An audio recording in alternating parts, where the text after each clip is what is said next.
देखो बच्चों, आज हम देखेंगे ऐसा क्यों होता है। जैसे एक को एक ही क्यों कहते हैं, दो क्यों नहीं कह सकते। हमने पढ़ा है एक काई, तो एक को एक क्यों कहते हैं। देखो इसके बीच में एक एंगल बना है। क्या बना है? एक एंगल बना है, तो इसे एक कहते हैं। अब देखो ये दो, देखो तो दो में देखो क्या हो रहा है, एक ही एक एंगल इधर से बन रहा है, एक एंगल यहां से आ रहा है। यानी कि अगर हम ऐसे करके लेके आए तो यहां से एक एंगल बन रहा है, तो इसे हम दो कहते हैं। बात समझ में आई बच्चों? अब देखो थ्री, देखो थ्री में पहले ऐसे थ्री बनते थे, एक एंगल ये बन गया, एक एंगल ये बन गया, एक एंगल, ये तीन एंगल बन गए इसमें।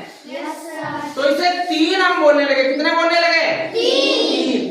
अब देखो चार, चार ऐसे बनते थे। देखो एक एंगल ये बन रहा है, एक एंगल ये बन रहा है, एक एंगल ये बन रहा है, एक हमारा एक दो तीन और एक इधर से हमारा आ गया चार। यानी कितने एंगल हो गए? चार। तो इसे हम क्या कहने लगे? चार कहने लगे। समझ में आई? देखो एक दो और यहाँ पर एक बन गया तीन और एक बन गया ये चार। ठीक है बच्चों? अब देखो पांच, ये पांच की संख्या, देखो पांच ऐसे बनते थे।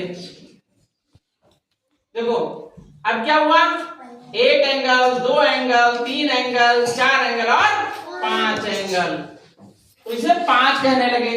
अब देखो छह कैसे बनता था। छह पहले ऐसे बनता था, ऐसे ऐसे ऐसे ऐसे।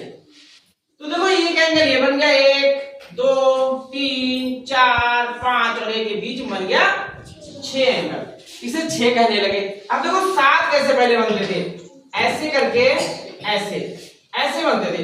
तो हमारा एक एंगल, दो एंगल, तीन एंगल, चार एंगल, पांच एंगल, छह एंगल, एक नीचे से ये घूम गया, ये हमारा सात एंगल है। चार दो छह, एक नीचे सात, ये हमारे सात एंगल बन गए।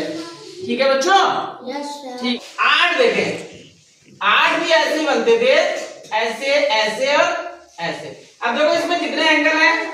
एक दो तीन चार पांच छह सात आठ, तो ये आठ हमारे कहे जाने लगे। अब नाइन को देखो, नाइन भी हमारे ऐसे बनते थे।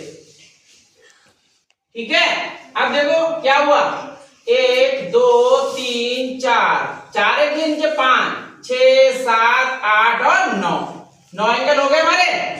तो ये हमारी सारी संख्या रही। अब आप कभी नहीं भूल सकते आठ को आठ क्यों कहते हैं।